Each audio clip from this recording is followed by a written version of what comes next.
Hello दोस्तों, story Aditya YT में आपका स्वागत है। ऐसे नोवेल सुनने के लिए चैनल को लाइक और सब्सक्राइब करें। शुरू करते हैं एक novel, strict professor, part 4, chapter 41। अपनी आंखें खोलो जान। यूवी की नजरें नीचे गई और नीचे देखकर उसकी आंखें बड़ी बड़ी हो गई। वो दौड़ता हुआ लाइब्रेरी के गेट के पास गया और नीचे झुककर उसने कुछ उठाया। उसने देखा कि ये एक पेंडेंट था जो काफी सुंदर और महंगा दिखाई दे रहा था, लेकिन यूवी ने इस बात को ध्यान नहीं दिया। उसके दिमाग में तो बस यही चल रहा था कि ये पेंडेंट उसने ईशा के गले में देखा था। वैसे तो वो इसी अपनी शर्ट ये टॉप के अंदर इस रखी थी, लेकिन यूवी को अच्छे से याद था जब उसने इस पेंडेंट को इशू के गले में देखा था। यूवी को याद था कि जब वो दोनों टकराए थे, जब गलती से इशू के होठ यूवी की गर्दन पर टच हुए थे, तब ईशा के गिरने के कारण वह पेंडेंट उसकी ड्रेस से बाहर निकल आया था, और जिस वजह से यूवी का ध्यान उस पेंडेंट पर चला गया था। लेकिन यूवी ने उस पर ज्यादा जोर नहीं किया था, लेकिन यूवी को वो पेंडेंट अब भी याद था। इसलिए यूवी को अभी भी याद था कि उसने वह पेंडेंट ईशा के गले में देखा था। इसी वजह से जब उसने अब इस पेंडेंट को देखा तो उससे याद आ गया कि उसने यह ईशा के गले में देखा था। यूवी ने कहा, यह पेंडेंट तो इशू का है, लेकिन ये यहाँ क्या कर रहा है, वो भी यहाँ लाइब्रेरी के गेट के नी। यूवी ने इतना ही कहा था कि अचानक उसके दिमाग में एक ख्याल आया। उसने घबराते हुए कहा, कहीं वो यहाँ लाइब्रेरी में तो नहीं। इतना कहते ही यूवी घबरा गया। उसने लाइब्रेरी के दरवाजे को नॉक करते हुए कहा, ईशा क्या तुम अंदर हो? इशू क्या तुम मुझे सुन पा रही हो? जवाब दो, क्या तुम अंदर हो? क्या तुम ठीक हो? लेकिन यूवी को अंदर से कोई रिस्पांस नहीं आया। आता भी कैसे, ईशा तो बेहोश हो चुकी थी। यूवी को जब अंदर से कोई आवाज नहीं आई तो उसे और भी घबराहट होने लगी। उसे कुछ गलत होने का अंदेशा हो रहा था, जिस वजह से उसे बहुत घबराहट हो रही थी और उसे बेचैनी भी हो रही थी। यूवी उस डोर को खोलने की कोशिश करने लगा। उसने देखा कि इस डोर पर बाहर से कुंडी लगाई हुई है। इस बात से ये तो साबित हो रहा था कि अगर ईशा अंदर है तो ये कुंडी जानबूझकर किसी ने बाहर से लगाई है। लेकिन किसने, ये सोचने का वक्त अभी यूवी के पास नहीं था। यूवी के लिए अभी सिर्फ और सिर्फ ईशा जरूरी थी।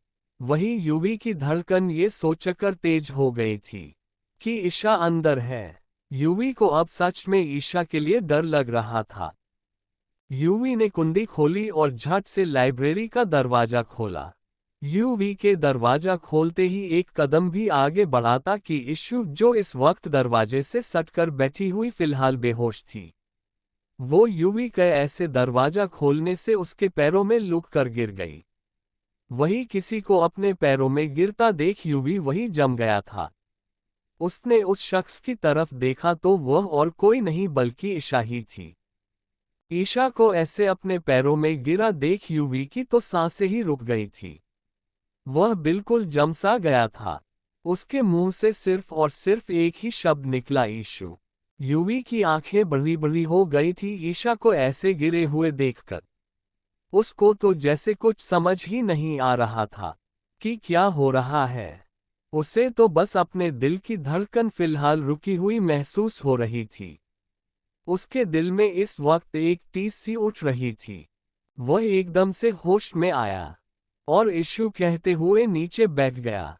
उसने नीचे झुककर इशू को कंधे से उठाया और अपनी बाहों में भर लिया।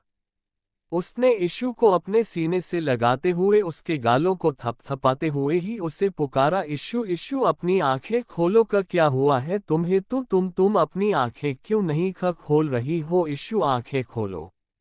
यूवी यह सब कहते हुए उसके शब्द लड़खड़ा रहे थे। यूवी ने जब इशू को बेहोश देखा तो उसे अपने चमकता दिल में दर्द सा हुआ। हमेशा से हंसने वाली बोलने वाली ईशा आज उसकी बाहों में बिल्कुल खामोश सी चुपचाप पड़ी हुई थी। इवन उसके बोलने पर भी वह कुछ नहीं बोल रही थी। युवी को बस हंसती खेलती मुस्कुराती हुई ही इशू पसंद थी। उसने देखा कि इस वक्त इशू का चेहरा सफेद पड़ा हुआ है और उसकी बॉडी ठंडी पड़ रही थी, जिस वजह से वह घबरा गया। उसने यीशु के चेहरे को अपने दोनों हाथों में भरते हुए कहा, यीशु अपनी आंखें खोलो। मैंने कहा अपनी आंखें खोलो। तुम आंखें क्यों नहीं खोल रही हो? तुम नाराज हो ना मुझसे कि मैं तुम्हें पनिशमेंट दी, इसलिए तुम उसकी वजह से नाराज हो ना। I am sorry, I am really sorry. मैं तुमसे माफी मांगता हूँ। मैं फिर कभी तुम्हें मैं पनिशमेंट नहीं दूंगा। प्लीज अपनी आंखें खोलो, प्लीज अपनी आंखें खोलो जान। वही यूवी जो कुछ भी बोल रहा था उससे तो खुद भी कुछ पता नहीं चल रहा था कि वह क्या बोल रहा है। उसे देखकर लग रहा था कि वह ईशा को ऐसे देखकर अपनी शुद्ध बुद्ध को बैठा है। यूवी को खुद भी कुछ पता नहीं चल रहा था कि वह क्या कह रहा है, क्या बोल रहा है, जिस वजह से वह हड़बड़ी में क्या से क्या बोल गया, उसे खुद ही पता नहीं चला। उसे ये भी पता नहीं चला कि उसने ईशा को अभी अभी जान कहा। यूवी को खुद भी कुछ पता नहीं चल रहा था कि वह क्या कह रहा है, क्या बोल रहा है, जिस वजह से वह हड़बड़ी में क्या से क्या बोल गया, उसे खुद ही पता नहीं चला। उसे ये भी पता नहीं चला कि उसने ईशा को अभी अभी जान कहा। जो यूवी हमेशा से ईशा से दूर रहने की सोचता था, उसने आज ईशा को इस हालत में देखकर जान कहा। उसे खुद ही पता नहीं चला। उसे ये तक पता नहीं चला कि उसने उसे क्या बोल दिया। लेकिन एक शख्स था जिसने ये सब देखा था और सुन भी लिया था, और इस वक्त उस शख्स के चेहरे पर हैरानी के भाव थे। उसे तो यकीन नहीं हो रहा था कि यूवी ने अभी अभी ईशा से जान कहा। उसे तो जैसे ये कोई सपना लग रहा था। उस शख्स तो जैसे अपनी आंखों और कानों पर यकीन ही नहीं हो रहा था कि उसने जो देखा और जो सुना वह बिल्कुल सच था। इसीलिए उसने अपने आप को एक चिकोंटी काटी, जिस वजह से उसकी एक आह निकल गई। अब उसे पूरा यकीन हो गया था कि जो भी उसने अपनी आंखों से देखा है वह बिल्कुल सच है, और जो उसने अपने कानों से सुना है वह बिल्कुल पूरी तरह से सच है।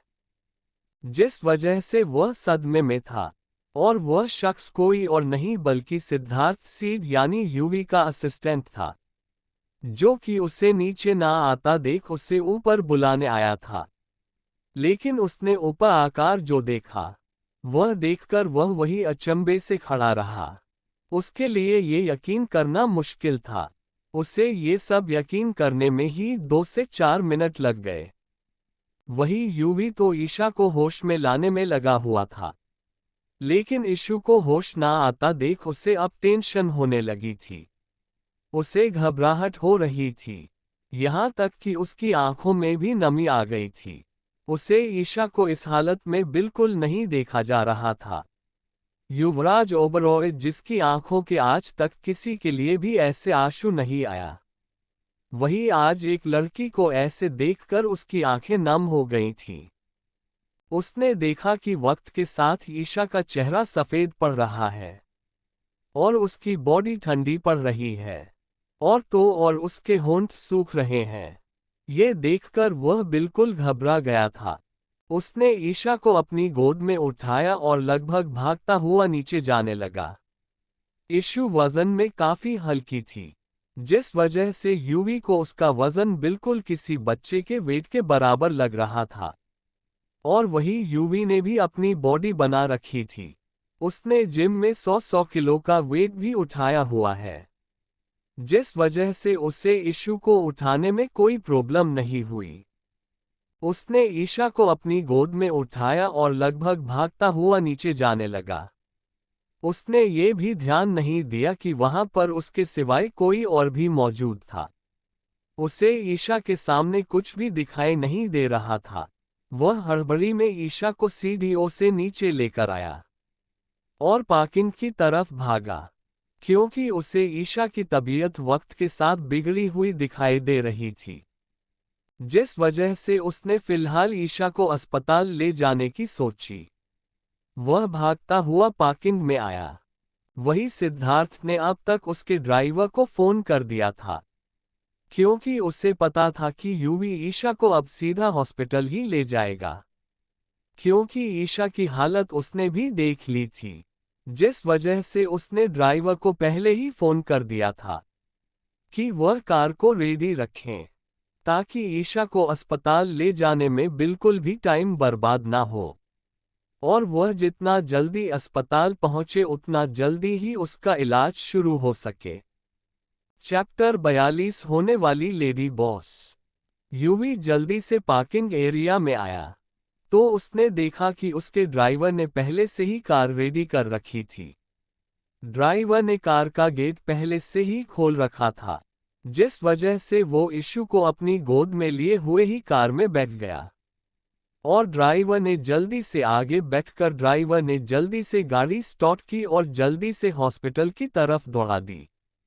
वही यह बात अब तक सिद्धार्थ ने स्वाति और मिस्टी को भी बता दी थी कि ईशा मिल गई है, और उन्हें ये भी बता दिया था कि वह फिलहाल बेहोश है, जिस वजह से उन दोनों को ही उसकी चिंता होने लगी थी।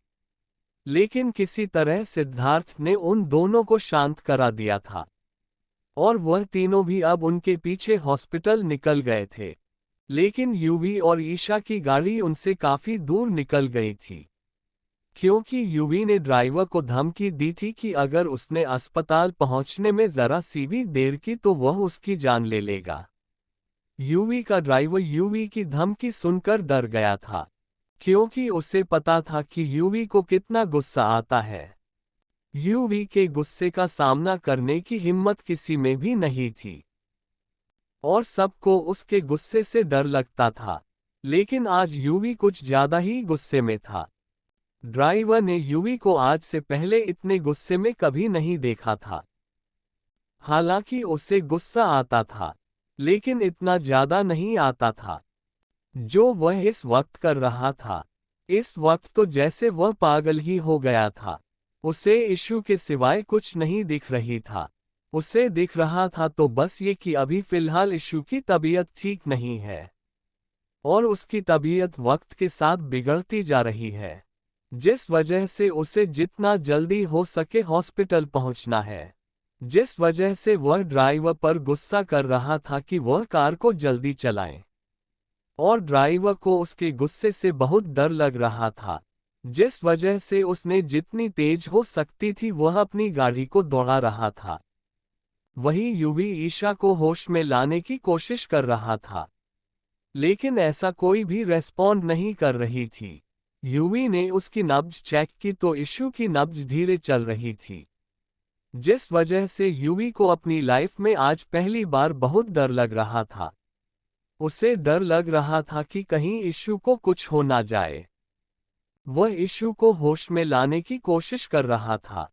उसने इशू का चेहरा अपने दोनों हाथों में पकड़ लिया और कहने लगा, देखो मैं जानता हूँ कि तुम नाराज हो मुझसे, इसलिए तुम मुंह मुझसे रूठी हुई हो, लेकिन तुम्हारा यूं रूठना मुझे बिल्कुल भी पसंद नहीं आ रहा है। मुझे तुम वही हंसती मुस्कुराती शैतानियां करती हुई शैतान इशू पसंद हो। ये खामोश सी रहने वाली इशू मुझे बिल्कुल भी पसंद नहीं है। तुम सुन रही हो मैं क्या कह रहा हूँ? मुझे तुम ऐसे चुपचाप पसंद नहीं हो। मुझे मेरी वही शैतान इशू चाहिए, जो मुझे परेशान करती रहती है। सुना तुमने मैंने क्या कहा है? कुछ तो बोलो जान, कुछ तो बोलो। मुझे तुम्हारा ऐसे चुप रहना चुभ रहा है जान, प्लीज अपनी आंखें खोलो और कुछ तो बोलो। अगर तुम्हें मुझसे नाराज होना है ना तो तुम मुझसे हो जाओ नाराज, लेकिन ऐसे नहीं। यह ऐसे मत लेटी रहो, तुम मुझसे लड़ो, मुझसे नाराज हो, मुझसे बात करो प्लीज जान।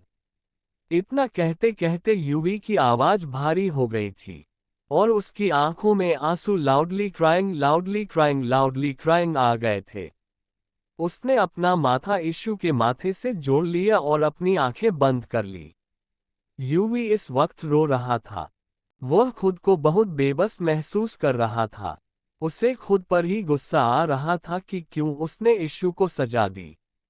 अगर ना वो इशू को सजा देता तो ना वह लाइब्रेरी में जाती और उसके साथ ना ही ऐसा हादसा होता।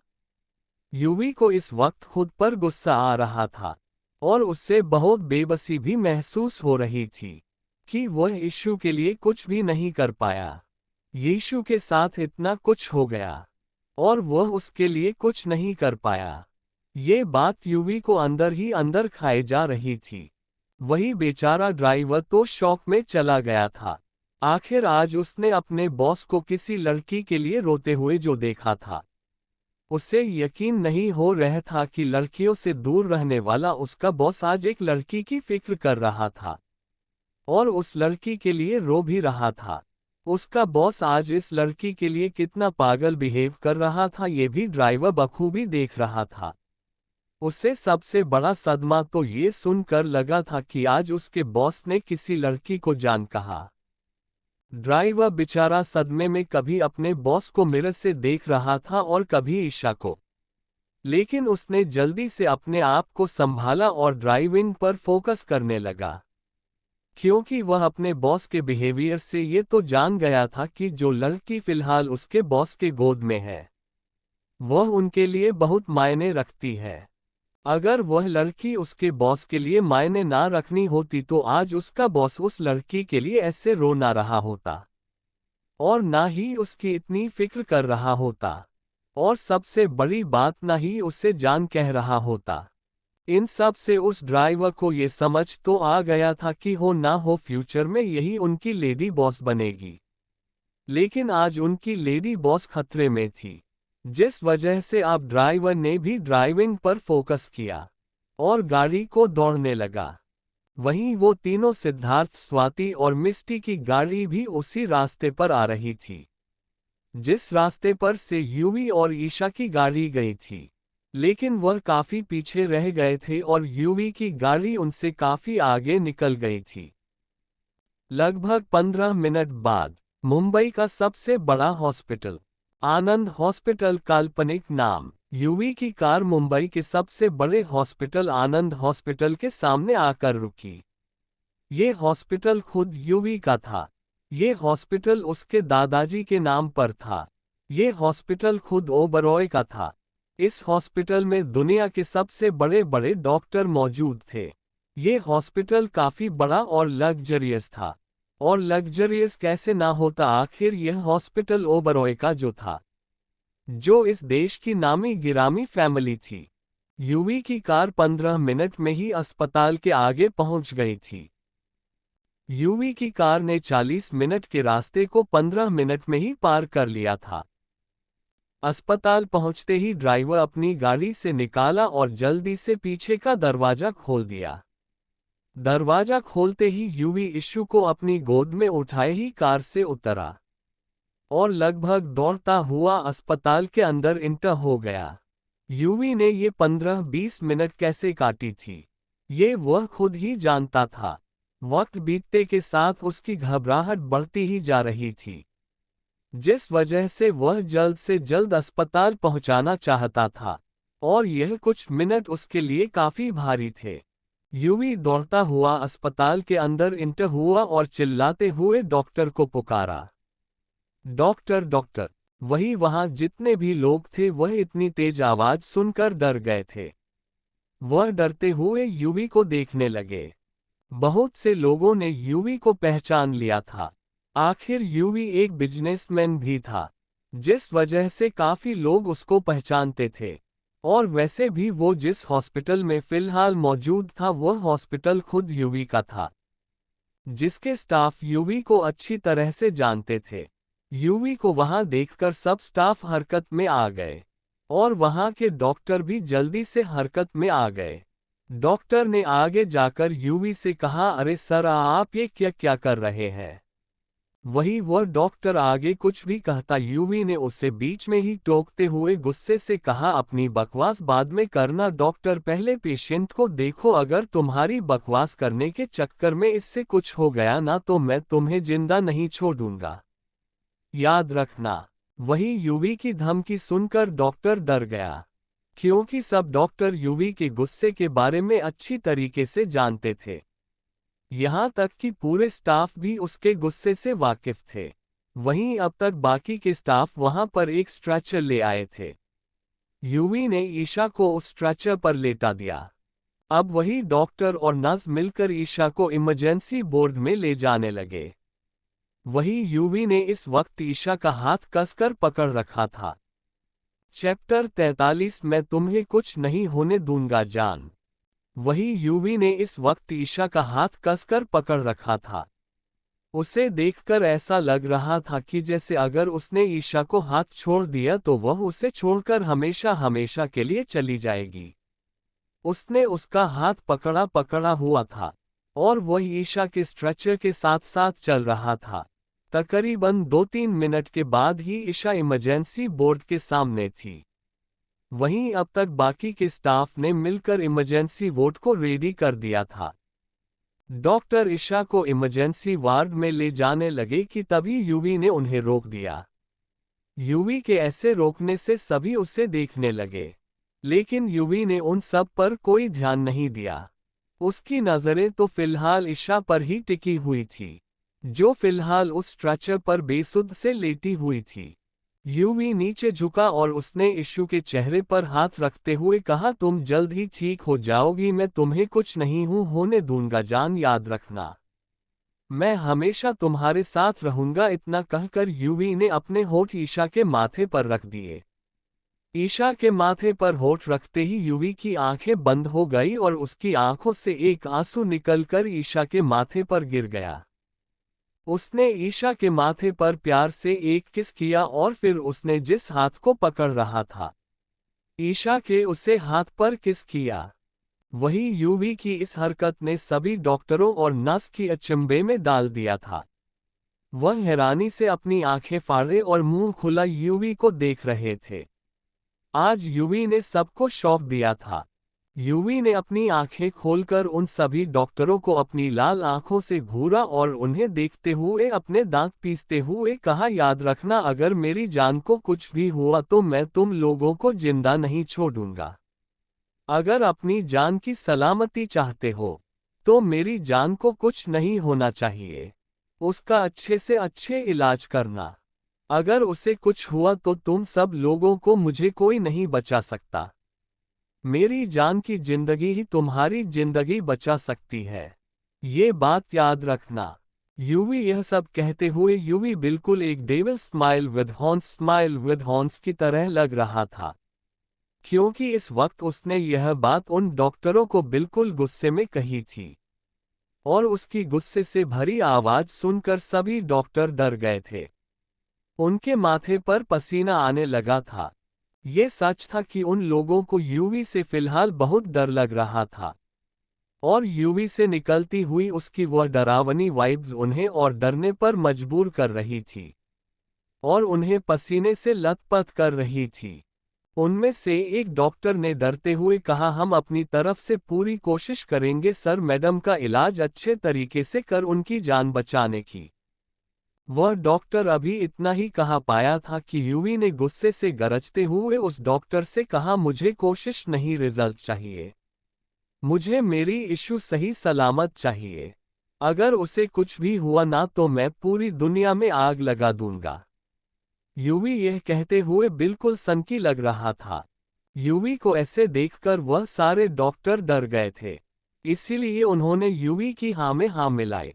तो अब यूवी ने डॉक्टर को ईशा को ले जाने का इशारा किया।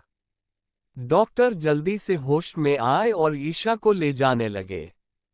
धीरे धीरे कर ईशा का हाथ यूवी के हाथों से छूट गया और डॉक्टर ईशा को ओटी के अंदर लेकर चले गए और ओटी का दरवाजा बंद हो गया।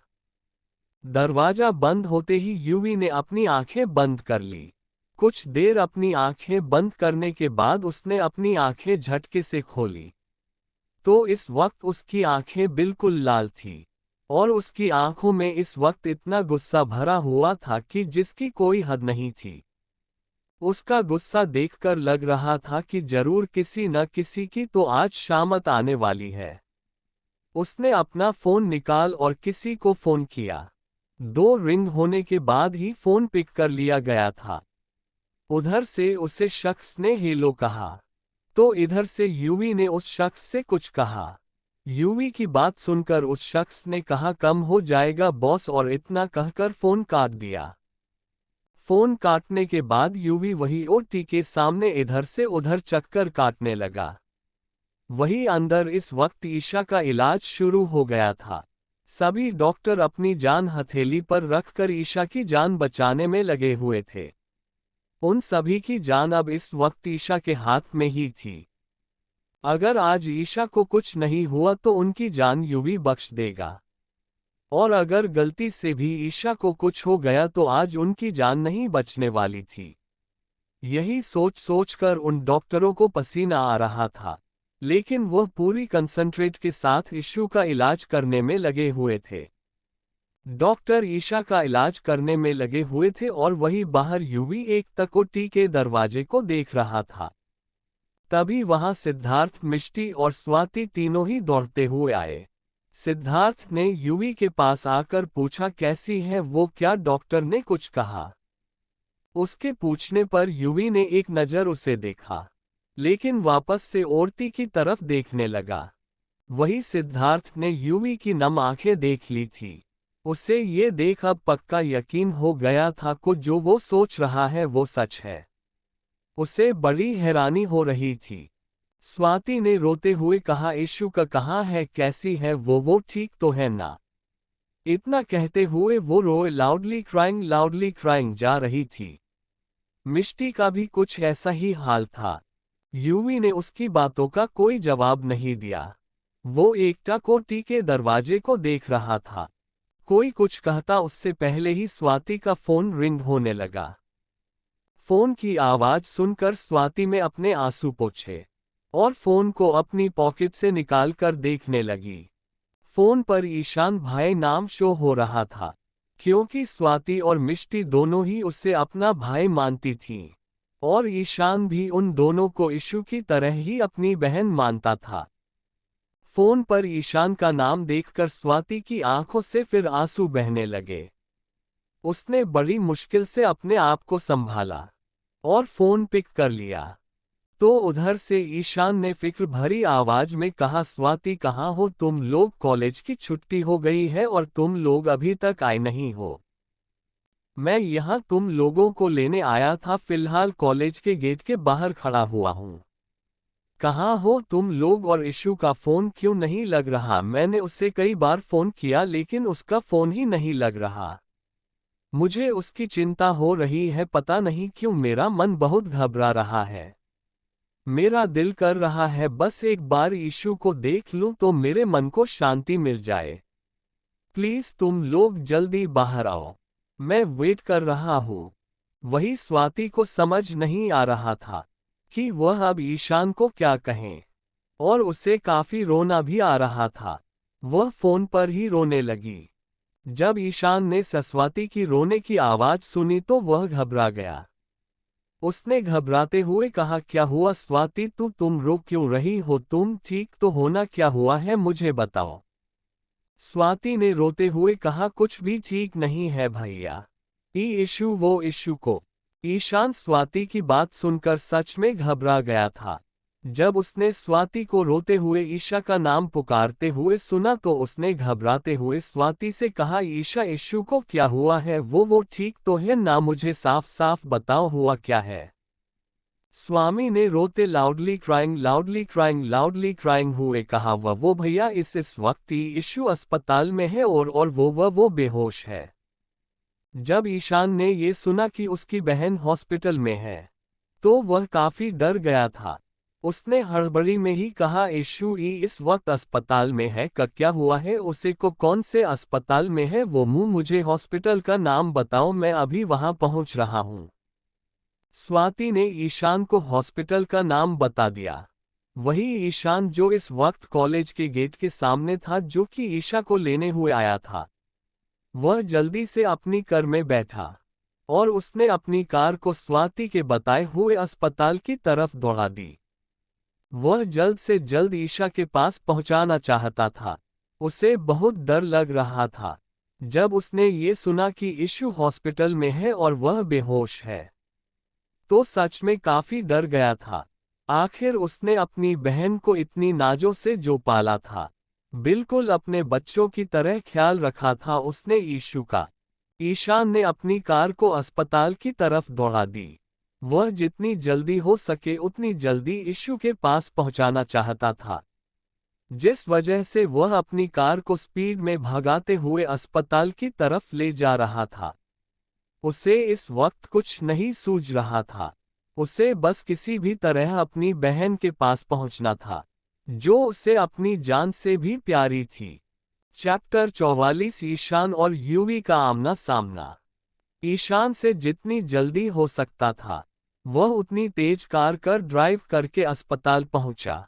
वह लगभग दौड़ता हुआ अस्पताल पहुंचा था, और वहीं मिस्टी और स्वाति ने उसे बता दिया था कि वह किस फ्लोर पर है, जिस वजह से ईशान को उन्हें ढूंढने में कोई प्रॉब्लम नहीं हुई।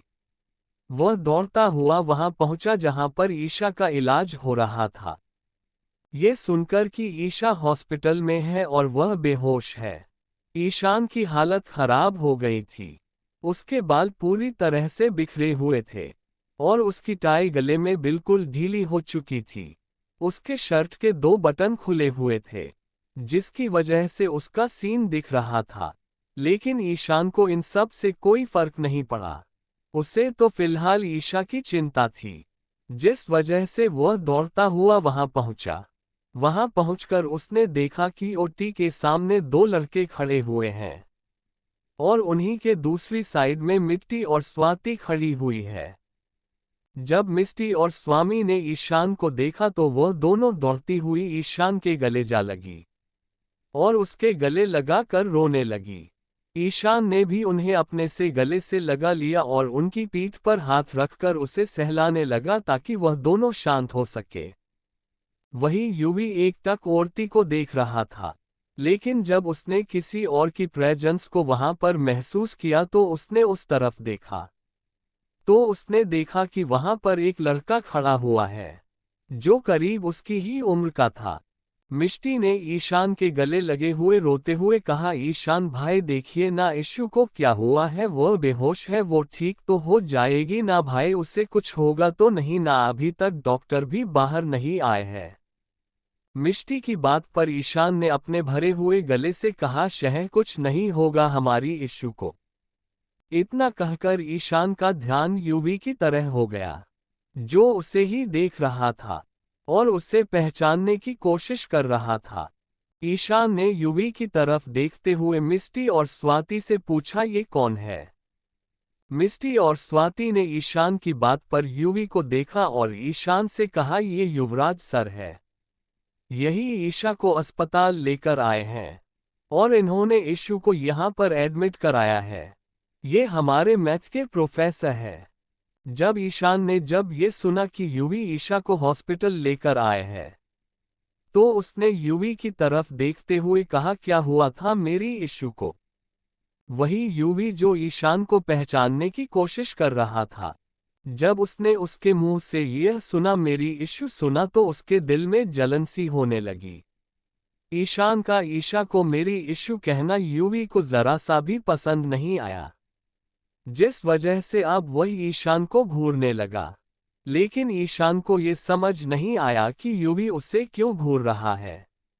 ईशान ने भी देख लिया था कि यूवी उसे घूर रहा है, लेकिन उसे समझ नहीं आया कि वो इससे क्यों घूर रहा है।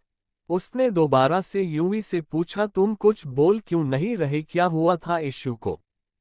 ईशान के दोबारा पूछने से यूवी ने औरती की तरफ देखकर अपनी सख्त आवाज में कहा, मुझे नहीं पता, लेकिन वह मुझे बेहोश मिली थी। वही यूवी जो ईशान को पहचानने की कोशिश कर रहा था। जब उसने उसके मुंह से यह सुना, मेरी ईशु सुना, तो उसके दिल में जलन सी होने लगी। ईशान का ईशा को मेरी ईशु कहना यूवी को जरा सा भी पसंद नहीं आया, जिस वजह से अब वही ईशान को घूरने लगा। लेकिन ईशान को ये समझ नहीं आया कि यूवी उसे क्यों घूर रहा है। ईशान ने भी देख लिया था कि यूवी उसे घूर रहा है, लेकिन उसे समझ नहीं आया कि वो इससे क्यों घूर रहा है। उसने दोबारा से यूवी से पूछा, तुम कुछ बोल क्यों नहीं रहे, क्या हुआ था ईशु को? ईशान के दोबारा पूछने से युवी ने औरती की तरफ देखकर अपनी सख्त आवाज में कहा, मुझे नहीं पता, लेकिन वह मुझे रूम के अंदर बंद मुझे बेहोश मिली थी। ईशान ने जब सुना कि युवी को ईशु बेहोश मिली थी तो उसने कहा, ऐसे कैसे वह बेहोश हो सकती है, कुछ तो हुआ ही होगा। और किसी में उसको रूम में बंद कर दिया और किसी को भी पता नहीं चला। आखिर इतना बड़ा कॉलेज है, कुछ तो उसके सेफ्टी पर्पज होंगे ही। ऐसी कोई कैसे उसे रूम में बंद कर सकता है। ईशान ये सब कहते हुए गुस्से में लग रहा था। आखिर उसकी बहन की जिंदगी का सवाल था, ऐसे कैसे उसे गुस्सा नहीं आता। जब उसने सुना था कि उसकी बहन हॉस्पिटल में एडमिट है तो उसे ही पता था कि उसके दिल पर क्या बीती थी। ये सोच कर ही उसका गुस्सा बढ़ रहा था कि उसे बंद कमरे के अंदर उसकी बहन के साथ कुछ भी हो सकता था, लेकिन किसी को भी उसके बारे में कुछ पता नहीं चला, जिस वजह से उसे गुस्सा आ रहा था।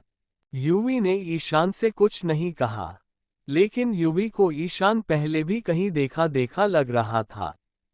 उसे लग रहा था कि उसने ईशान को पहले भी कहीं देखा है, लेकिन कहाँ देखा है ये युवी को याद नहीं आ रहा था। लेकिन ईशान के कपड़े देखकर योगी को यह अंदाजा तो हो गया था कि हो ना हो यह इंसान बिजनेस वर्ल्ड से जरूर कोई ना कोई रिलेशन रखता है। युवी ईशान को पहचानने की कोशिश कर रहा था और वही ईशान गुस्से में खड़ा हुआ था। वह आगे और कुछ भी कहते या सोचते उससे पहले ही औरती का दरवाजा खुला और एक नस दौड़ती हुई बाहर की तरफ आए और सीधी दौड़ती हुई चली गई। जब उन लोगों ने ओटी के दरवाजे खोलने की आवाज सुनी तो उन सब का ध्यान उधर चला गया। वह कुछ भी कहते उससे पहले ही वह नस हवा की रफ्तार से बाहर आए और सीधी दौड़ती हुई चली गई।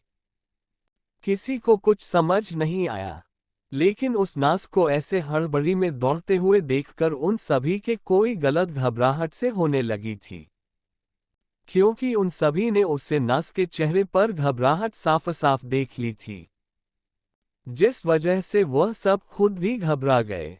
लेकिन कोई उससे कुछ पूछता उससे पहले ही वो नस वहां से जा चुकी थी। लगभग 2 मिनट बाद ही वह नस दौड़ती हुई वापस उसी फ्लो पर आए और दौड़ते हुए औरती में जाने लगी। उसके हाथ में फिलहाल कुछ इंजेक्शंस थे और वह बहुत घबराई हुई थी। उसे ऐसे दौड़ते हुए जाते देखकर ईशान ने उसे रोकते हुए घबराते हुए कहा, क्या हुआ है, आप ऐसे घबरा क्यों रही है? मेरी इशू ठीक तो है ना? उसे कुछ हुआ तो नहीं है ना? चैप्टर 45 इशू की बिगड़ती तबीयत। अरोड़ा फैमिली को इशू के बारे में पता चलना। नज ने ईशान के सवाल पर एक नज़र युवी को देखा, क्योंकि उसे अब भी युवी से डर लग रहा था, क्योंकि उसे अच्छे से याद था कि युवी ने उन्हें धमकी दी थी कि अगर पेशेंट को कुछ भी हुआ तो वो उन्हें जीने लायक नहीं छोड़ेगा। नज ने डरते हुए कहा, देखिए सर, हम अभी कुछ नहीं कह सकते क्योंकि पेशेंट की हालत लगातार बिगड़ती जा रही है और जो ट्रीटमेंट हम कर रहे हैं उनकी बॉडी ट्रीटमेंट पर कुछ रेस्पॉन्ड नहीं कर रही है, जिस वजह से पेशेंट की हालत लगातार बिगड़ती जा रही है। इतना कहकर वो नर्स जल्दी से ओटी के अंदर चली गई। और वही ये सुनकर कि इशू की तबीयत बिगड़ती जा रही है, ईशान वही चेयर पर धम्मस से बैठ गया। उसकी हालत खराब होने लगी थी। जो ईशान अपने आप को इतनी देर से संभाले हुए था, उसका अब सब्र जवाब दे रहा था। और वही युवी ने जब सुना कि ईशा की तबीयत लगातार बिगड़ती जा रही है और जो डॉक्टर के द्वारा जो उसे ट्रीटमेंट दिया जा रहा है उस पर उसकी बॉडी कोई रिएक्ट नहीं कर रही है, ये सुनकर उसे अपने दिल में बहुत दर्द महसूस हुआ। उसे ऐसा महसूस हो रहा था कि ईशा उससे दूर जा रही है। यह महसूस होते ही युवा की हालत खराब हो रही थी, लेकिन यह वह शो नहीं करने दे रहा था। उसने अपना चेहरा वापस औरती की तरफ घुमा लिया था, जिस वजह से कोई भी उसके चेहरे के एक्सप्रेशन नोटिस नहीं कर पा रहा था। लेकिन सिद्धार्थ ने युवी के चेहरे के एक्सप्रेशन को नोटिस कर लिया था। उसने देखा था कि ईशा की बिगड़ी तबीयत का सुनकर यूवी के चेहरे पर दर्द भरा आया है। ईशान को ऐसे टूटते देखकर स्वाति और मिष्टी का भी बुरा हाल था। उन्होंने कभी ईशान को ऐसे टूटते हुए नहीं देखा था, लेकिन आज ईशा की हालत के बारे में सुनकर ईशान टूट रहा था और यह उन दोनों सही देखा नहीं जा रहा था। ईशान को आंखें नम हो चुकी थी। वो मन ही मन भगवान से प्रार्थना कर रहा था कि उसकी बहन को कुछ ना हो। वही अब तक ये बात अरोड़ा फैमिली को पता लग चुकी थी कि उनकी इकलौती प्रिंसेस हॉस्पिटल में है और फिलहाल उसका इलाज चल रहा है। जब उन्हें पूरी बात पता चली तो ईशा की मॉम का रो रो लाउडली क्राइंग कर बुरा हाल हो गया था। वही अनिता जी दादी जी को भी अपनी पोती के बारे में पता लग चुका था, जिस वजह से उनकी तबीयत खराब हो गई। उनका बीपी लो हो गया और वो बेहोश होकर गिर पड़ी। अपनी बेटी और माँ जैसी सास दोनों को ही तबीयत खराब देखकर नीता जी इशू की मॉम की हालत खराब हो रही थी। उन्होंने अपनी फैमिली डॉक्टर को कॉल किया और उसे जल्द से जल्द अरोड़ा विला आने के लिए कहा। डॉक्टर को कॉल करने के बाद उन्होंने विजय जी को यानी ईशा के डैड को कॉल किया और ईशा की तबीयत के बारे में बताया। वह फोन पर काफी ज्यादा रो लाउडली क्राइंग रही थी, जिस वजह से विजय जी घबरा गए थे। और जब उन्हें पता चला कि उनकी प्रिंसेस की हालत नाजुक है तो वो बेहद डर गए। तो वह हड़बड़ी में वहां से यानी कंपनी से निकल गए। नीता जी ने उन्हें ये भी कह दिया था कि फिलहाल दादी जी की तबीयत भी खराब हो गई, जिस वजह से विजय जी ने उन्हें बस थोड़ी देर तक सब संभालने का कहा, क्योंकि वो तुरंत ही कंपनी से निकल चुके थे। थोड़ी देर बाद ही अरोड़ा विला में डॉक्टर आ गए थे और उन्होंने दादी जी को एग्जामिन करके उन्हें एक इंजेक्शन भी लगा दिया था और नीता जी को सख्त हिदायत दे दी थी कि उन्हें यानी दादी जी को स्ट्रेस और तनाव भरे माहौल से जितना दूर रखा जाए उतना ही अच्छा है। थोड़ी देर बाद डॉक्टर जा चुके थे। डॉक्टर के जाने के कुछ देर बाद ही विजय जी की कार अरोड़ा विला में आकर रुकी और विजय जी अपनी कार से हड़बड़ाते हुए बाहर निकले और दौड़ते हुए अरोड़ा विला के अंदर जाने लगे। जैसे ही वो विला के अंदर पहुंचे तो नीता जी जो कब से बेसब्री से उनका ही इंतजार कर रही थी, जब उन्होंने देखा कि विजय जी आ गए हैं तो उनको देखकर दौड़ती हुई विजय जी के गले जा लगी और उनके सीने से लगकर रोने लाउडली क्राइंग लगी। नीता जी को इस तरह रोता देखकर विजय जी उन्हें संभालने लगे। उन्होंने ईशा की मॉम से अपनी मां के बारे में पूछा तो नीता जी ने उन्हें बताया कि अब उनकी तबीयत ठीक है, लेकिन वह अभी भी बेहोश है। विजय जी एक बार अपनी मां के कमरे में जाकर अपनी मां को देखकर आए। अपनी मां को देखने के बाद वह नीता जी को लेकर अस्पताल की तरफ निकल गए। वो दोनों तुरंत ही ड्राइवर को लेकर हॉस्पिटल के लिए निकल चुके थे। उन्हें जल्द से जल्द अपनी बच्ची के पास पहुंचना था, जिस वजह से उन्होंने ड्राइवर को कर तेजी से ड्राइव करने को कहा था।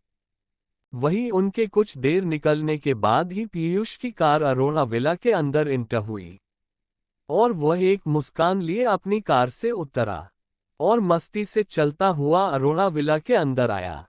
वो मजे से अपनी इंडेक्स फिंगर में कार की चाबी को घुमाते हुए आ रहा था, क्योंकि उसे अब तक जो कुछ भी हुआ उसके बारे में कुछ नहीं पता था, जिस वजह से वह खुशी खुशी अरोड़ा विला के अंदर आया। जब वह विला के अंदर आया तो उसने पूरे विला को एकदम शांत पाया। ये देखकर उसे बड़ा अजीब लगा, क्योंकि जहां तक उसे पता था कि अब तक उसकी बहन कॉलेज से घर आ जाया करती थी और इस वक्त उसकी शैतानियों की खिलखिलाहट इस घर में गूंज रही होती, लेकिन आज वह घर बिल्कुल एकदम शांत था। ये देखकर उसे बहुत हैरानी हुई। उसने अपनी नजरें इस उम्मीद में इधर उधर घुमाई कि कोई तो उसे दिख जाए, लेकिन उसे कोई नजर नहीं आया, जिस वजह से उसने अपनी मॉम को पुकारा, मॉम मॉम कहाँ है आप? वो अपनी मॉम को पुकार रहा था, लेकिन उससे कोई भी आवाज नहीं आ रही थी। आवाज तो जब आती जब उसकी मॉम घर पर होती, लेकिन वह तो फिलहाल घर पर नहीं थी। उसने एक सर्वेंट से पूछा कि घर के सारे लोग कहाँ हैं। सर्वेंट ने उसे बताया कि दादी जी फिलहाल कमरे में है, उनकी तबीयत ठीक नहीं है, और मैडम जी फिलहाल घर पर नहीं है, वह बाहर गई हुई है। पीयूष ने कहा, क्या दादी की तबीयत खराब है? और किसी ने मुझे बताया भी नहीं। इतना कहकर वह अपनी दादी के कमरे की तरफ जाने लगा, लेकिन वह जाते जाते बीच में रह गया। उसने उस सर्वेंट को वापस रोककर दोबारा से पूछा, लेकिन मोम कहाँ गई है? उस सर्वेंट ने जवाब दिया, बड़ी मैडम बड़े साहब के साथ हॉस्पिटल गई हुई है। हॉस्पिटल का नाम सुनकर पीयूष घबरा गया। उसने घबराते हुए ही सर्वेंट से कहा, क्या मॉम हॉस्पिटल गई है? वो ठीक तो है ना? उन्हें कुछ हुआ तो नहीं है ना? और डैड इस वक्त तो कंपनी में होते हैं ना? क्या डैड को कुछ हुआ है? हॉस्पिटल का नाम सुनकर पीयूष सच में घबरा गया था, जिस वजह से उसने एक ही साथ में सर्वेंट से इतने सारे सवाल कर डाले। उस सर्वेंट ने अपना सर झुकाकर कहा, नहीं पीयूष बाबा, बड़ी मैडम और बड़े साहब को कुछ नहीं हुआ है। वह तो इतना कहकर वह सर्वेंट चुप हो गया, और उसने अपना सर झुका लिया। उसे ऐसे सर झुकाते देखकर पीयूष ने उसे अपनी आवाज में सख्ती लाते हुए कहा, वह तो क्या, और मॉम डैड को कुछ नहीं हुआ है तो वे हॉस्पिटल क्यों गए हैं? और तुम अपनी बात कहते कहते बीच में रुक क्यों गए? क्या हुआ है मेरी एब्सेंस में यहाँ? मुझे पूरी बात जाननी है अभी, इसीलिए मुझे शुरू से लेकर आखिर तक सब जानना है। सर्वेंट ने अपना सर झुकाते हुए कहा, छोटे बाबा मुझे ज्यादा तो नहीं पता, लेकिन बड़ी मैडम और बड़ी साहब जल्दबाजी में अस्पताल के लिए निकले हैं, क्योंकि ईशा बेबी इस वक्त अस्पताल में एडमिट है। पीयूष ने जब ये सुना कि ईशा इस वक्त अस्पताल में एडमिट है, तो वह घबरा गया। उसने सर्वेंट से घबराते हुए कहा, इशू हाँ हॉस्पिटल में है, क्या हुआ है इशू को? वो हॉस्पिटल में एडमिट क्यों है? सर्वेंट ने अपना सर झुकाते हुए ही कहा, वह तो मुझे नहीं पता छोटे बाबा की बेबी क्यों अस्पताल में है, लेकिन आपके आने से थोड़ी देर पहले ही बड़े साहब और बड़ी मैडम हॉस्पिटल के लिए निकले हैं। पीयूष ने जल्दी से उस सर्वेंट से कहा, मॉम डैड किस हॉस्पिटल की तरफ गए हैं, क्या तुम्हें पता है? सर्वेंट ने अपना सर नामे हिला दिया। उसके ऐसे नामे सर हिलाने पर पीयूष ने जल्दी से अपना फोन निकाला और अपने डैड को कॉल करने लगा। वही उसके मॉम डैड अभी रास्ते में ही थे। जब विजय जी को अपना फोन रिंग होता महसूस हुआ, तो उन्होंने अपना मोबाइल उठाकर देखा, तो उस पर पीयूष नाम शो हो रहा था। उन्होंने कॉल उठा लिया। कॉल उठाते ही पीयूष ने हड़बड़ी में हॉस्पिटल का पता पूछा, तो उन्होंने अस्पताल का पता बता दिया।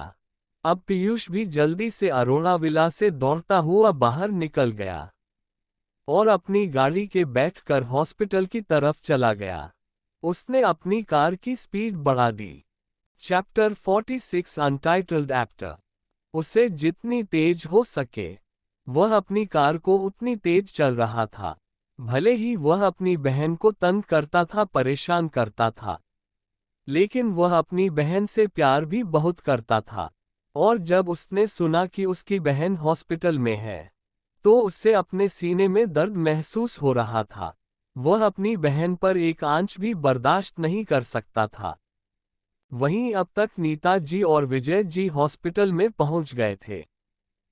उनकी कार रुकते ही वह दोनों अपनी कार से उतरे और जल्दी जल्दी हॉस्टल के अंदर जाने लगे। वह जल्दी से हॉस्पिटल के रिसेप्शन पर पहुंचे और वहां से उन्होंने पीहू के बारे में पूछा, तो रिसेप्शन ने उन्हें जहां पीहू का इलाज हो रहा था उसका पता बता दिया। आखिर कैसे ना बताती, वो हर कोई जानता था कि अरोड़ा फैमिली के बारे में। सब जानते थे कि अरोड़ा कितनी बड़ी हस्ती है और उनसे मिलने के लिए लोगों को अपॉइंटमेंट की जरूरत पड़ती थी। लेकिन यहाँ तो उस रिसेप्शनिस्ट को ये मौका बिना कुछ कहे ही उससे मिल रहा था। इशू का पता मिलते ही विजय जी और नीता जी जल्दबाजी में वहां जाने लगे जहां ईशा का इलाज हो रहा था। जब ईशा के मॉम डैड वहां पहुंचे तो उन्होंने देखा कि वहां पर ईशान पहले से ही मौजूद था और वह बेंच पर बैठा हुआ एकटक फर्श को घूर रहा था। उसके बाल बिखरे हुए थे। अपने बेटे की ऐसी हालत देखकर नीता जी से और रहा नहीं गया और वह आगे बढ़कर उन्होंने ईशान की सर पर हाथ फेरा। वही किसी का हाथ अपने सर पर महसूस कर ईशान ने ऊपर की तरफ देखा तो वहां उसे खुद की मॉम खड़ी हुई मिली। अपनी मॉम को देखकर ईशान के सब्र का बांध टूट गया और उन्होंने अपनी मॉम को बैठे बैठे ही हक कर लिया और उसकी आंखों में रुके हुए आंसू बहने लगे। ईशान की मॉम ने भी उससे वापस हक कर लिया और उसके पीठ सहलाने लगी। जब उन्होंने ईशान की ऐसी हालत देखी तो उन्होंने अपने आप को रोक लिया और अपने बेटे को शांत करने लगी। वही युवी ने अब नीता जी और विजय जी को देखा। विजय जी को देखते ही युवी पहचान गया कि ये शख्स और कोई नहीं बल्कि एक सक्सेसफुल बिजनेसमैन विजय अरोड़ा है। उसे यह जानकर बहुत हैरानी हुई कि ईशा एक इतनी अमीर फैमिली की बेटी है। अब उसे सब समझ आ गया था कि क्यों उसे ईशा की डिटेल्स नहीं मिली और क्यों ईशा की डिटेल्स हाइड की हुई है। जाहिर है विजय जी ने अपनी बेटी की सेफ्टी के लिए ही ऐसा किया होगा। अब युवी को सारा माजरा समझ आ गया था कि वह कैसे उसे ईशा के बारे में ज्यादा कुछ पता नहीं लग पाया। लेकिन साथ ही साथ युवी को ये भी हैरानी हो रही थी कि इतने बड़े परिवार की बेटी होकर भी ईशा में जरा सा भी घमंड नहीं था, बल्कि वह बिल्कुल सिंपल हंसी खेलती शरारत करती रहती थी। कोई नहीं बल्कि एक सक्सेसफुल बिजनेसमैन विजय अरोड़ा है। उसे यह जानकर बहुत हैरानी हुई कि ईशा एक इतनी अमीर फैमिली की बेटी है। अब उसे सब समझ आ गया था कि क्यों उसे ईशा की डिटेल्स नहीं मिली और क्यों ईशा की डिटेल्स हाइड की हुई है। जाहिर है विजय जी ने अपनी बेटी की सेफ्टी के लिए ही ऐसा किया होगा। अब युवी को सारा माजरा समझ आ गया था कि वह कैसे उसे ईशा के बारे में ज्यादा कुछ पता नहीं लग पाया। लेकिन साथ ही साथ युवी को ये भी हैरानी हो रही थी कि इतने बड़े परिवार की बेटी होकर भी ईशा में जरा सा भी घमंड नहीं था, बल्कि वह बिल्कुल सिंपल हंसी खेलती शरारत करती रहती थी। वहीं अब युवी ने ईशान को भी पहचान लिया था कि यह और कोई नहीं बल्कि ईशा का भाई और विजय जी का बेटा ईशान अरोड़ा है, जिसे उसने पहले कहीं बिजनेस पार्टी में देखा था। लेकिन उसे अब देखकर वह ईशान को पहचान नहीं पाया क्योंकि ईशान ने अपनी ऐसी ही हालत कर रखी थी। उसके बाल पूरी तरह से बिखरे हुए थे। वह फिलहाल ईशान अरोड़ा से बिल्कुल भी मेल नहीं खा रहा था। चैप्टर 47 विजय जी का युवी को पहचानना 36 घंटे क्रिटिकल है। लेकिन ईशान युवी को नहीं पहचान पाया था क्योंकि युवी बहुत कम ही बिजनेस पार्टी में जाता था और अगर वह बिजनेस पार्टी में जाता भी था तो उसके चेहरे पर हमेशा एक मास्क लगा होता था, जिस वजह से कोई भी उसे नहीं पहचानता था, जिस वजह से ईशान भी युवी को नहीं पहचान पाया। लेकिन वह एक शख्स जरूर था जिसने युवी को पहचान लिया था और वह युवी को यहां देखकर बिल्कुल हैरान था। वह और कोई नहीं बल्कि विजय जी थे। वह अच्छे से युवराज ओबरॉय को पहचानते थे, यहां तक कि वह कहीं बिजनेस डील्स में भी युवराज से मिल चुके थे, जिस वजह से विजय जी युवी को देखते ही पहचान गए थे और उनको हैरानी हो रही थी कि युवराज ओबरॉय द बिजनेस किंग यहाँ क्या कर रहे हैं। लेकिन फिलहाल उन्होंने अभी युवराज से कुछ भी पूछना सही नहीं समझा और वह चुप ही रहे। वहीं ईशान अपनी मां से चिपक कर रो रहा था। वहीं नीता जी ने ईशान के सर पर हाथ फेर रही थी। वह अपने बेटे को ऐसे टूटते हुए नहीं देख सकती थी, लेकिन फिलहाल कुछ भी उनके हाथ में नहीं था। इशू की मॉम ने बड़ी मुश्किल से अपने आप कंट्रोल करते हुए अपनी भारी आवाज में कहा, कैसी है मेरी बच्ची, का कहाँ है वो। ईशान ने भी अपनी रुंधी हुई आवाज में कहा, वो बिल्कुल ठीक नहीं है, पर पता नहीं उसे क्या हुआ है, डॉक्टर अभी बाहर ही नहीं आए हैं। एक नाज़ा आई थी, वो कह रही थी कि इशू की बॉडी पर ट्रीटमेंट कोई असर नहीं कर रहा है। मॉम, वो ठीक तो हो जाएगी ना? मैं अब अपनी बच्ची के बिना बिल्कुल भी नहीं रह सकता। उसके ऐसा कहने से नीता जी की आंखों से आंसू बहने लगे।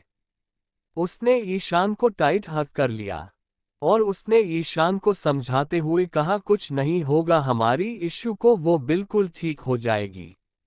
देखना, अभी जब वो ठीक हो जाएगी ना तो ऐसे ही तुझे परेशान करेगी।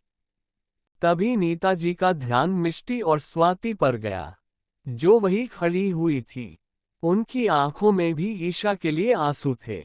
नीताजी ने उन दोनों को अपने पास बुलाया और उन दोनों को भी अपनी गले से लगा लिया। अभी कुछ देर हुई थी कि पीयूष भी वहां दौड़ता हुआ आया। पीयूष ने जब अपने भाई को ऐसे रोता हुआ देखा तो उसका दिल किसी अनहोनी के डर से कांप उठा, क्योंकि उसने कभी भी अपने भाई को पहले ऐसे रोते हुए नहीं देखा था। और आज जब उसका भाई ऐसे रो रहा है तो जरूर कोई ना कोई बड़ी बात है। और यह सोच सोचकर ही पीयूष का कलेजा बैठ जा रहा था। वह मन ही मन भगवान से यही प्रार्थना कर रहा था कि बस उसकी बहन को कुछ ना हुआ हो। पीयूष अपने डैड के पास गया और उनसे इशू के बारे में पूछने लगा। तो अब तक जो भी विजय जी को पता था उसने वह पीयूष को बता दिया, जिस वजह से पीयूष के चेहरे पर भी टेंशन साफ साफ दिखाई दे रही थी। वही यूवी ने एक नज़र पूरी फैमिली को देखा और वापस से औरती को देखने लगा। यूवी के दिल में ईशा के लिए जो भी अब तक सवाल थे वह सारे क्लियर हो चुके थे।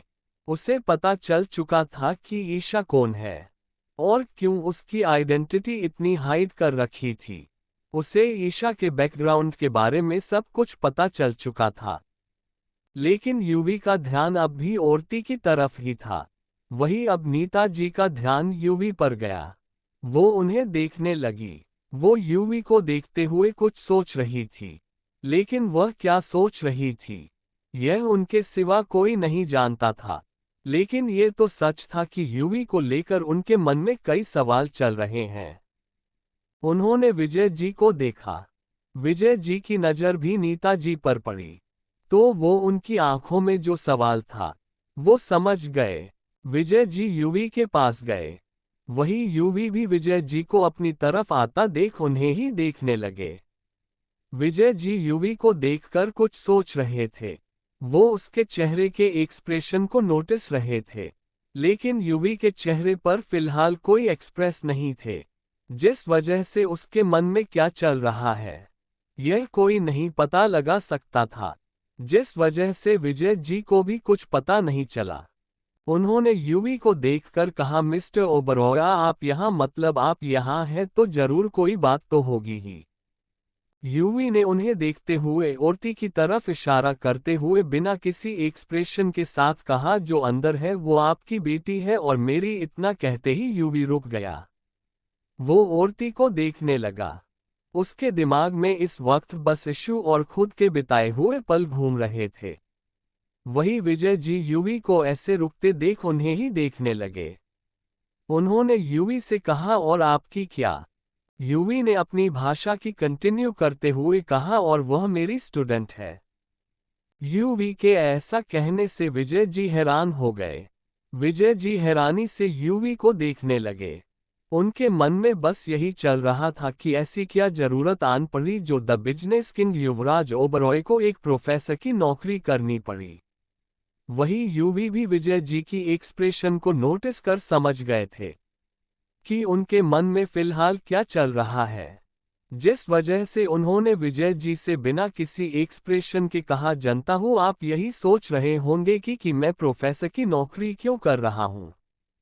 वही यूवी की ऐसी बात सुनकर विजय जी हड़बड़ा गए और उन्होंने मना करते हुए कहा, नहीं ऐसी कोई बात नहीं है, मैं तो बस यूवी ने कहा, इसमें हड़बड़ाने जैसी कोई बात नहीं है। जो मुझे जानते हैं, मेरी रियल आइडेंटिटी पहचानते हैं। जब सबको ये पता चलता है कि मैं एक प्रोफेसर हूं, तो सभी सबसे पहले यही सोचते हैं।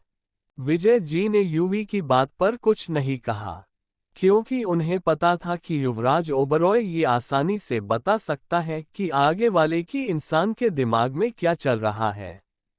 ऐसे ना वह बिजनेस की दुनिया का किंग कहलाता है, जिस वजह से अब उन्होंने उस टॉपिक पर यूवी से कुछ नहीं कहा। यूवी और विजय जी एक साइड होकर यह सब बातें कर रहे थे, जिस वजह से किसी को भी ये पता नहीं चल रहा था कि वह क्या बात कर रहे हैं। लेकिन अब वो दोनों ही सबके पास आ गए थे। उन्होंने यूवी से कहा, आपने बताया नहीं आप यहाँ कर रहे हैं। वही विजय की ये बात सबको सुन गई थी, क्योंकि उन्होंने अब ये बात नॉर्मली कही थी, जिस वजह से सभी को सुन गया था और सभी उन दोनों को तरफ ही देखने लगे थे।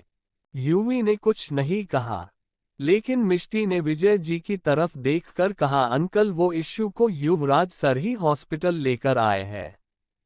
उनके ऐसा कहने से विजय जी यूवी को देखने लगे। उनकी आंखों में युवराज के लिए एक रिस्पेक्ट दिखाई दे रही थी, जैसे वह कहना चाह रहे हो कि युवराज को आंखों ही आंखों में थैंक यू कह रहे हो। वहीं युवराज भी उनकी ऐसे अपनी तरफ देखना समझ गया था, जिस वजह से उन्होंने अपनी पलकें झपका दी। सब बेसब्री से औरती की तरफ देख रहे थे, क्योंकि औरती की डोर पर जो लाइट थी वो बंद हो गई थी, जिसका मतलब था कि इश्यू का ट्रीटमेंट लगभग कंप्लीट हो चुका है। 2 मिनट बाद ही औरती का दरवाजा खुला और डॉक्टरों की पूरी टीम बाहर आई। डॉक्टर्स को बाहर आता देख सब जल्दी से डॉक्टर के पास चले गए। वही डॉक्टर के चेहरे पर अब भी 12 बजे हुए थे। ईशान जल्दी से डॉक्टर के पास आया और कहने लगा, डॉक्टर में मेरी बहन का जैसी है वो ठीक तो है ना? डॉक्टर ने ईशान से कहा, हमने उनका ट्रीटमेंट तो कर दिया है, लेकिन ये उनकी बॉडी पर भी डिपेंड करता है कि वो ट्रीटमेंट पर कुछ रिएक्ट करती है या नहीं, क्योंकि उनकी हालत काफ़ी नाजुक है और उनकी बॉडी काफ़ी वीक है। लेकिन खतरे की बात यह है कि अगर उन्हें 36 घंटों तक होश नहीं आया, तो वो कोमा में जा सकती है।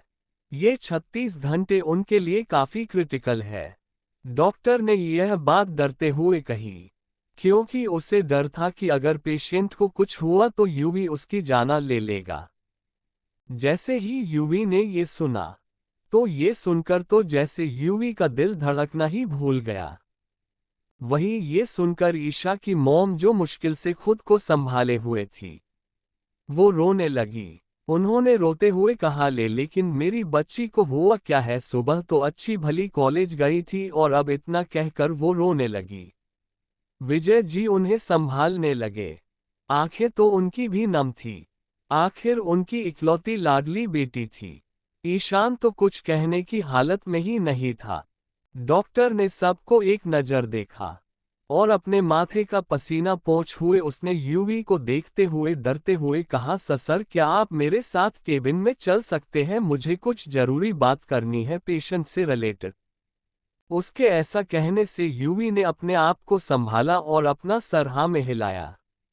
अब डॉक्टर और युवराज दोनों ही डॉक्टर के केबिन में आ गए थे। Chapter 48 heroine. यूवी और डॉक्टर दोनों ही केबिन में आ गए थे। वो डॉक्टर बहुत घबराया हुआ था, उसके माथे पर पसीना आ रहा था।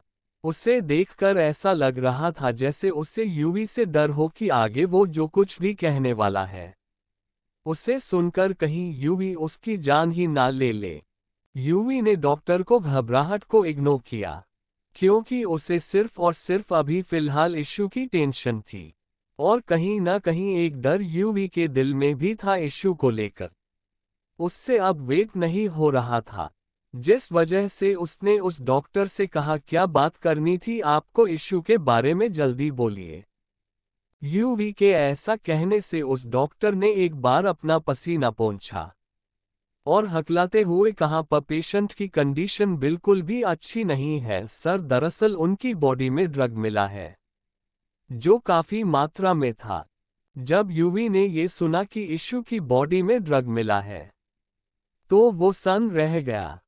उसने डॉक्टर से मुश्किल से अपनी घबराहट को छुपाते हुए कहा, मतलब ड्रग, लेकिन जहां तक मुझे पता है वो कोई नशा ड्रग वगैरह नहीं लेती। तो अब उसकी बॉडी में ड्रग किसे मिल सकता है?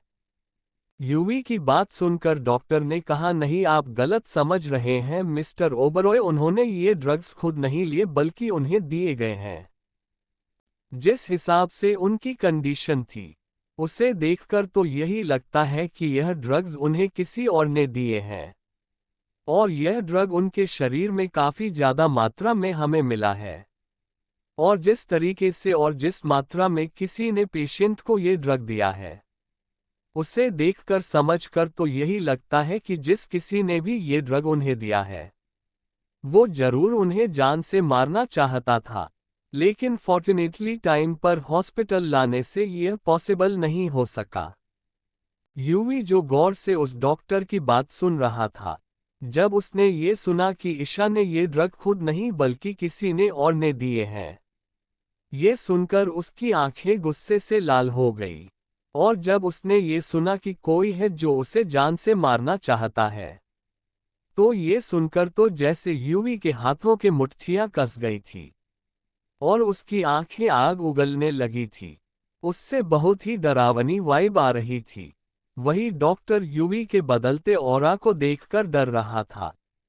उसे फिलहाल यूवी एक राक्षस से कम नहीं लग रहा था।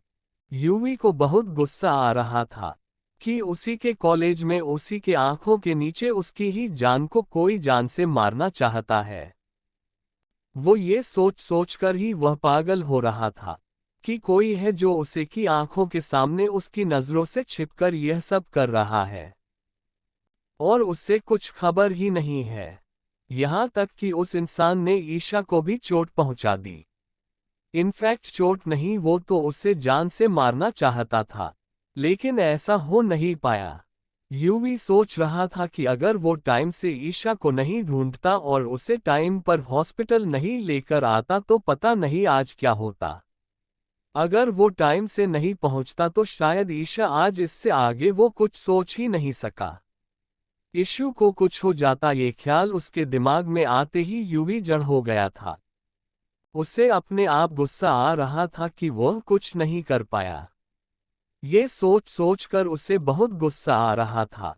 उसे सबसे ज्यादा गुस्सा उस इंसान से ज्यादा खुद पर गुस्सा आ रहा था कि उसके होते हुए ईशा के साथ ये सब हो गया और वो कुछ नहीं कर पाया। यूवी अपने गुस्से को कंट्रोल करने की कोशिश कर रहा था, लेकिन ये उससे हो नहीं रहा था। यूवी ने अपनी लाल आंखों से डॉक्टर को देखते हुए कहा, अब कैसी है वो, कब होश आएगा उससे? डॉक्टर यूवी की लाल आंखों को देखकर डर गया था। उसने डरते हुए यूवी से कहा, अभी कहना मुश्किल है मिस्टर ओबरॉय, क्योंकि उनकी बॉडी में ड्रग्स काफी ज्यादा मात्रा में पहुंच चुका था, जिस वजह से उस ड्रग ने उनकी बॉडी को काफी ज्यादा हार्म किया है। और पहले से ही वह काफी कमजोर थी, जिस वजह से ड्रग ने उनकी बॉडी को कुछ ज्यादा ही नुकसान पहुंचाया है। अगर उन्हें अगले 36 घंटे में होश नहीं आया तो वह उनको कुछ भी हो सकता है, ये यहाँ तक कि वह कोमा में भी जा सकती हैं और उनकी जान भी जा सकती ही। डॉक्टर ने ये सब अटका तक कर बोला था क्योंकि उससे यूवी से डर लग रहा था। यूवी की लाल आंखें देखकर उसकी हालत पतली हो रही थी। वह ईशा के बारे में जो यूवी को बताता जा रहा था। यूवी का गुस्सा हर पल बीतते के साथ ही बढ़ता जा रहा था। वही डॉक्टर के ये कहते ही यूवी ने अपना आपा खो दिया और उस डॉक्टर की कॉलर पकड़ ली। यूवी के इस एक्शन से वह डॉक्टर डर गया। यूवी के हाथों की पकड़ उस डॉक्टर के कॉलर पर वक्त के साथ बढ़ती जा रही थी। यूवी के हाथों की पकड़ उस डॉक्टर के कॉलर पर इतनी बढ़ गई थी कि उस डॉक्टर को सांस लेने में मुश्किल होने लगी थी। उसका दम घुट रहा था। यूवी ने गुस्से से डॉक्टर का कॉलर पकड़ते हुए कहा, मेरी जान को कुछ नहीं होना चाहिए और उसे कुछ हुआ ना तो तुम जिंदा नहीं बचोगे। तुम्हें ऐसी मौत दूंगा कि तुम जिंदगी भर याद रखोगे, लेकिन याद रखने के लिए जिंदा नहीं बचोगे।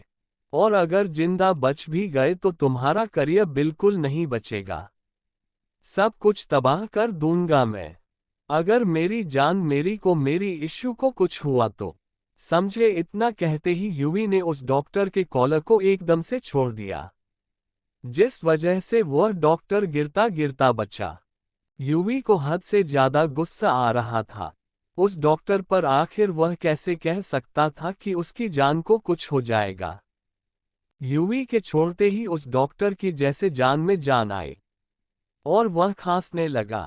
आखिर यूवी ने इतनी जोर से उसकी कॉलर को पकड़ा हुआ था कि उसका दम घुट रहा था।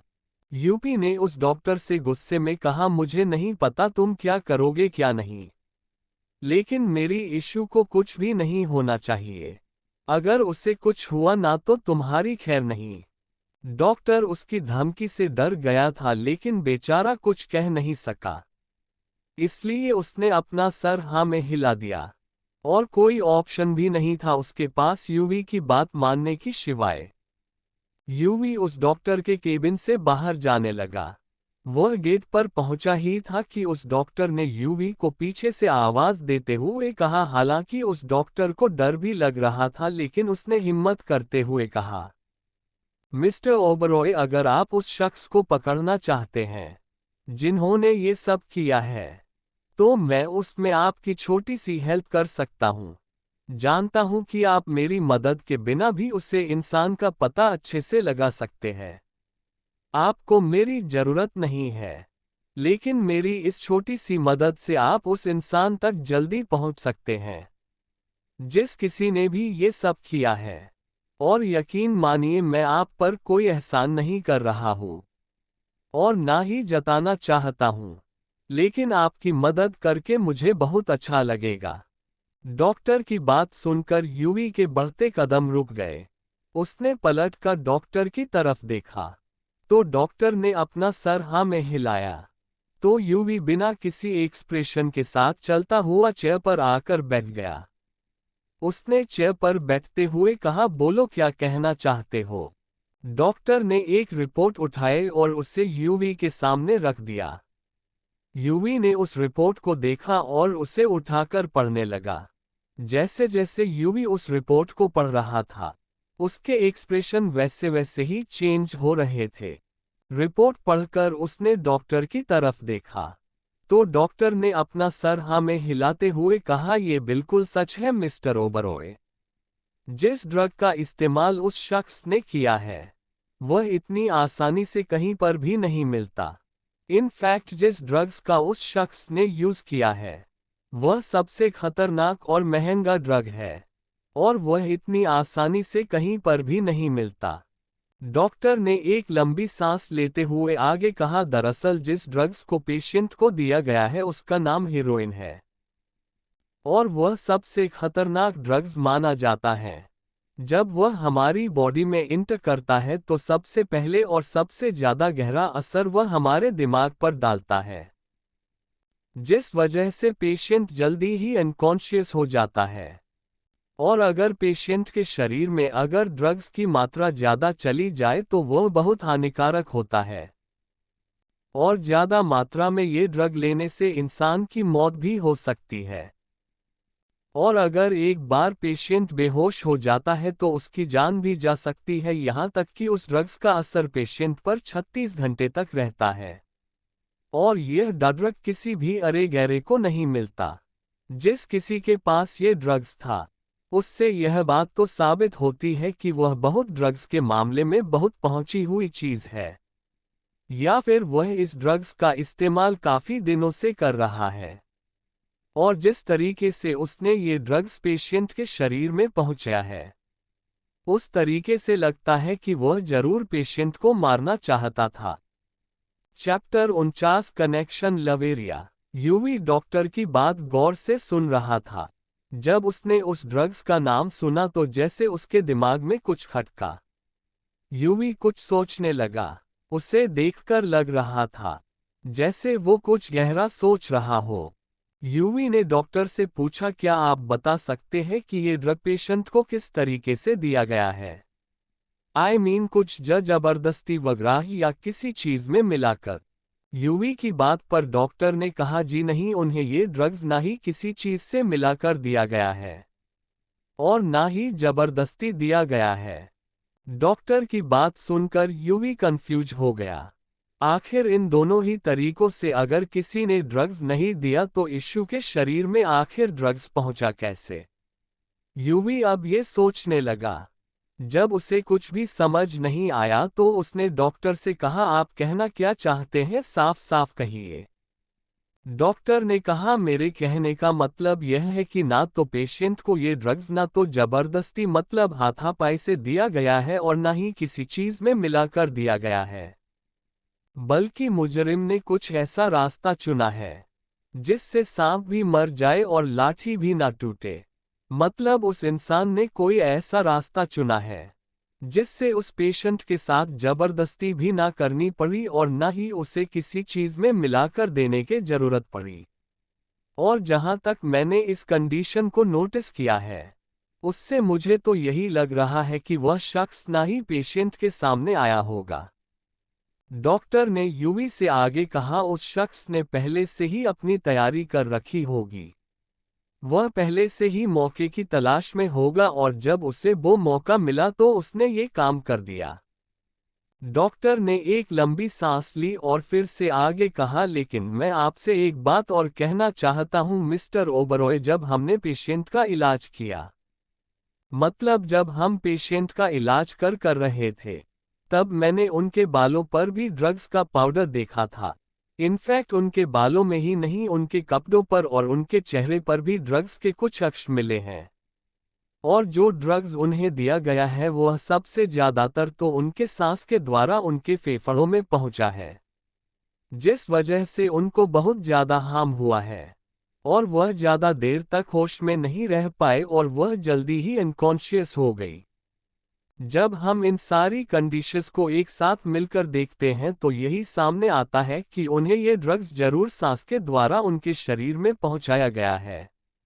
यानी जब उनको इश्यू को ड्रग्स दिया गया तो उन्हें यह बात पता ही नहीं थी कि उनके शरीर में ड्रग्स पहुंचाया जा रहा है। यूवी जो इतनी देर से डॉक्टर की बात सुन रहा था, उसने कुछ सोचते हुए कहा, मतलब ये ड्रग्स हवा के द्वारा ईशा के पास पहुंचाया गया है, ना कि उस शख्स ने खुद उसके पास आकर उसे ड्रग दिया। यूवी की बात सुनकर डॉक्टर ने अपना सर हाँ में हिलाते हुए कहा, जी बिल्कुल। यूवी ने कहा, मतलब ये ड्रग्स फैन के चलने से हुआ है। यूवी को अब सब कुछ समझ आ गया था, क्योंकि जब उसने दरवाजा खोला था तो उसने फैन को चालू देखा था, क्योंकि यूवी ने आते समय उस कमरे पर एक नज़र डाली थी। अब यूवी को पूरी तरह से समझ में आ गया था कि आखिर उस कमरे के अंदर क्या हुआ होगा और कैसे ईशा को ये ड्रग्स दिया गया होगा। यूवीए ने कहा, क्या मैं उससे एक बार मिल सकता हूँ? तो डॉक्टर ने कहा, नहीं मिस्टर ओबरॉय, फिलहाल उनसे कोई नहीं मिल सकता। उन्हें फिलहाल रेस्ट की जरूरत है ताकि वो जल्द से जल्द होश में आ सके। वो जितना जल्दी होश में आएंगी उतना ही अच्छा होगा। डॉक्टर की बात पर यूवी ने अपना सर हिला दिया और यूवी अब उठकर डॉक्टर के केबिन से बाहर जाने लगा। वह कुछ कदम चल ही था कि वह ठहर गया और उस डॉक्टर की तरफ मुड़कर उस डॉक्टर से बिना किसी भाव के कहा, थैंक्स। इतना कहकर यूवी चला गया और वही डॉक्टर तो सदमे में रह गया, क्योंकि उसने सुना था कि युवराज ओबरॉय कितना गुस्सैल, अकड़ू और एरोगेंट है और वह किसी को सॉरी और थैंक्स तो बोल ही नहीं सकता। लेकिन आज यूवी ने उस डॉक्टर को थैंक्स बोला था, जिस वजह से वह सदमे में था। डॉक्टर ने यूवी के जाते ही कहा, लगता है जिनके लिए ये परेशान हो रहे हैं वह जरूर उनके लिए बेहद खास है, तभी तो यह उनके लिए मारने मरने को भी तैयार हो गए, वरना मैंने आज तक युवराज ओबरॉय को किसी के लिए भी ऐसे बिहेव करते हुए नहीं देखा। और जिस तरीके से वह उस लड़की ईशा के लिए बिहेव कर रहा था, लगता है दिल का मामला है। आखिर हमारे डेविल को भी लेवेरिया हो ही गया। बस भगवान करे कि यह डेविल अपना ये डेविल रूप उस मासूम सी बच्ची के आगे ना दिखाए। इतना कहकर डॉक्टर इशू की फाइल पढ़ने लग गया। वही युवराज डॉक्टर के केबिन से बाहर निकाल कर आया तो उसे बाहर ही सिद्धार्थ खड़ा हुआ मिल गया। लेकिन सिद्धार्थ अकेला नहीं था, वहां पर ईशा के डैड और उसके दोनों भाई ईशान और पीयूष भी मौजूद थे। वही उसकी मॉम स्वाति और मिस्टी वही ओटी के सामने थी। यूवी डॉक्टर के केबिन से बाहर आकर सिद्धार्थ से कुछ कहने ही वाला था कि उसकी नज़र बाकी सब पर पड़ी, इसीलिए वो चुप हो गया। ईशान ने यूवी से कहा, क्या कहा डॉक्टर ने क्या बताया उन्होंने तुम्हें? ईशान बिना रुके पूछे जा रहा था। वही यूवी भी ईशान की हालत समझ सकता था। आखिर बहन और भाई का रिश्ता ही ऐसा होता है। यूवी को समझ नहीं आ रहा था कि वही ईशान से ईशा के बारे में कैसे बताएं। लेकिन ईशान को किसी न किस तरह बताना तो था ही, आखिर ईशा उसकी बहन थी। इसीलिए यूवी ने उसे सब बताने का डिसाइड किया। वही मिस्टर अरोरा जो इतनी देर में यूवी को नोटिस कर रहे थे, उन्होंने अचानक से कहा, ईशान पीयूष तुम दोनों अपनी मॉम के पास जाओ, उन्होंने संभालो। ईशान ने कहना चाहा, लेकिन डैड मैं इशू।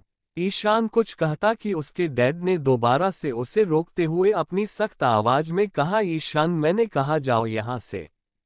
वही ईशान को कुछ समझ नहीं आया। उसे समझ नहीं आ रहा था कि उसके डैड उसे यहां से क्यों भेजना चाहते हैं। लेकिन उसने अपनी डैड की बात कभी नहीं टाली थी, जिस वजह से वो वहां से चला गया।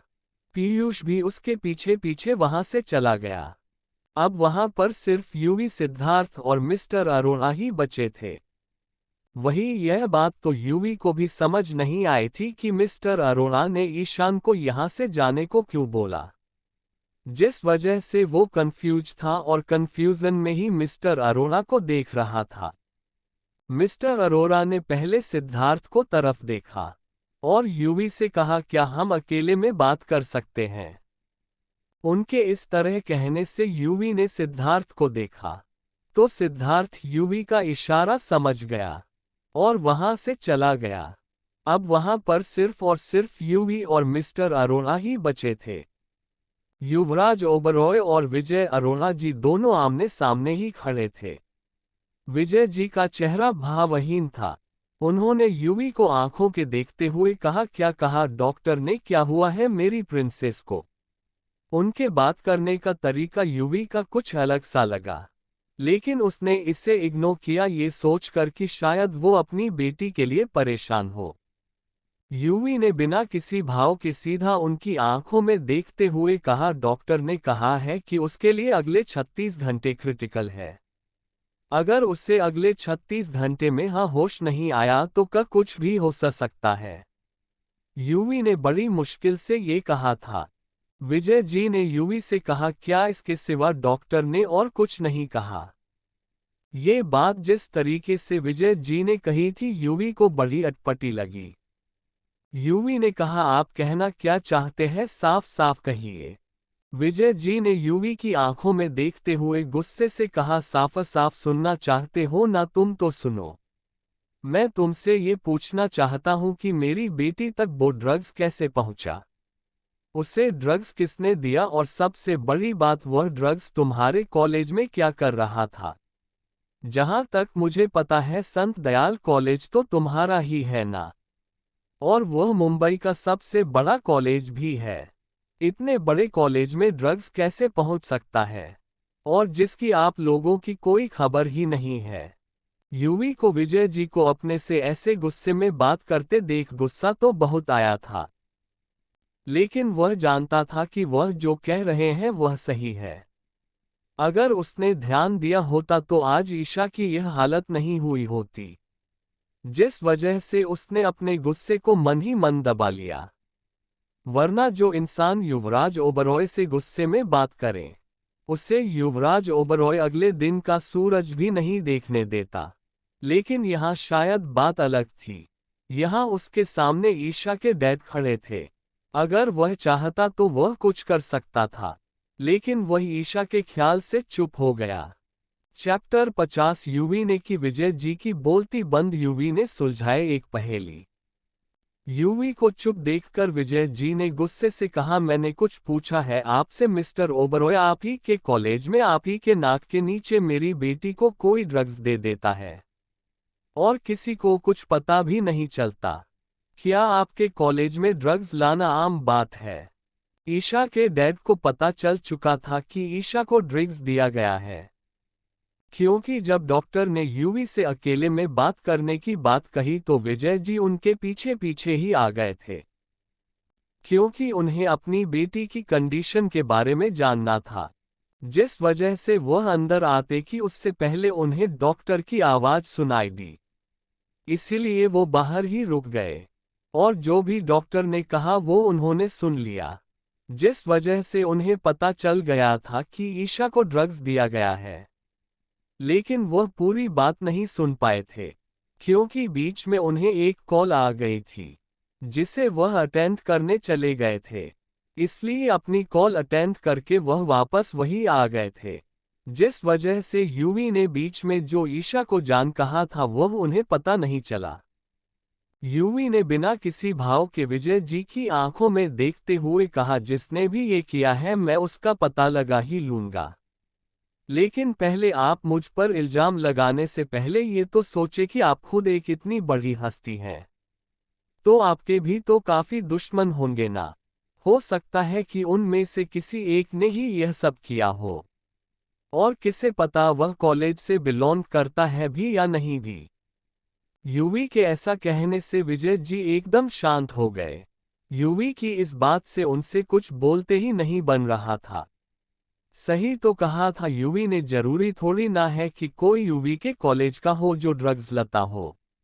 विजय जी भी काफी बड़ी हस्ती थी, जिस वजह से उनके भी बहुत सारी दुश्मन थे। आखिर वह इंडिया की सेकंड मोस्ट रिच फैमिली जो थी। हो सकता है कि कोई विजय जी का दुश्मन हो, जिसे ईशा के बारे में खबर लग गई हो और उसने ये सब किया हो। विजय जी अब कुछ नहीं कह सके। यूवी ने कहा, मैं अच्छी तरह से जानता हूं कि इस वक्त आप पर क्या बीत रही होगी। अपनी बेटी को अपनी आंखों के सामने ही यूं मौत से लड़ते देखकर आप पल पल मर रहे हैं। लेकिन यकीन मानिए मैं ईशा को कुछ नहीं होने दूंगा। यूवी के ऐसा कहने से विजय जी उसे देखने लगे, लेकिन उन्होंने कुछ कहा नहीं। यूवी भी उनकी कंडीशन को समझ रहा था। जब उसने विजय जी को ऐसे चुप देखा तो उसने एक विश्वास के साथ विजय जी से कहा, वादा नहीं कर सकता, लेकिन इतना जरूर कहना चाहूंगा कि जिस किसी ने भी ईशा के ये किया है, मैं उसे ढूंढ कर ही रहूंगा। यूवी ने ये बात इतनी कॉन्फिडेंस से कही थी कि विजय जी उसे देखने लगे। उन्हें यूवी की आंखों में एक डिटर्मिनेशन नजर आ रही थी। विजय जी जानते थे कि अगर युवराज ओबरॉय एक बार कोई काम करने का मन बना ले तो वह उसे करके ही दम लेता है, और अगर उसने कोई काम करने को कहा है तो वो वह काम करता भी है। यूवी इतना कहकर जाने लगा। उसे जाते देखकर विजय जी ने उसे रोकते हुए कहा, लेकिन तुम ये सब क्यों कर रहे हो? मुझे ये समझ नहीं आया। जहां तक मुझे पता है तुम किसी भी काम में ऐसे ही बिना मतलब दखल नहीं देते, तो आज तुम ये सब क्यों कर रहे हो? विजय जी ऐसा कहने से यूवी चलता चलता रुक गया। उसने अपने मन ही मन कहा, मैं बिना किसी मतलब के दखल अंदाजी दूसरों के कामों में नहीं करता, लेकिन अपनों के कामों में करता हूं।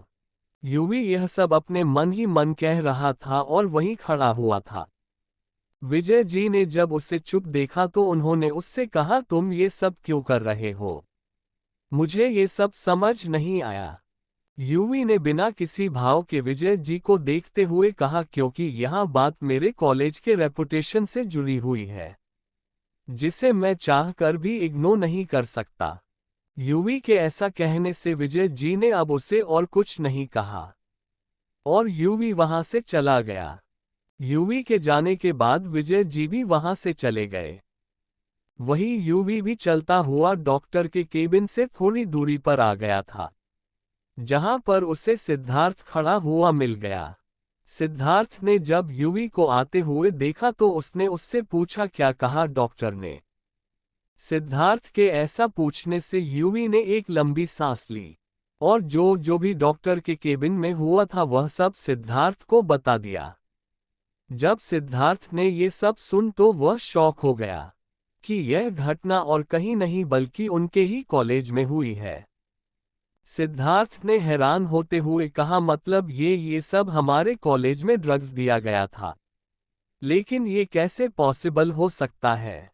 और वैसे मैंने अब तक सारे सीसीटीवी कैमरे छान मारे, मुझे तो उसमें अब तक कुछ नहीं मिला और ना ही कुछ दिखा।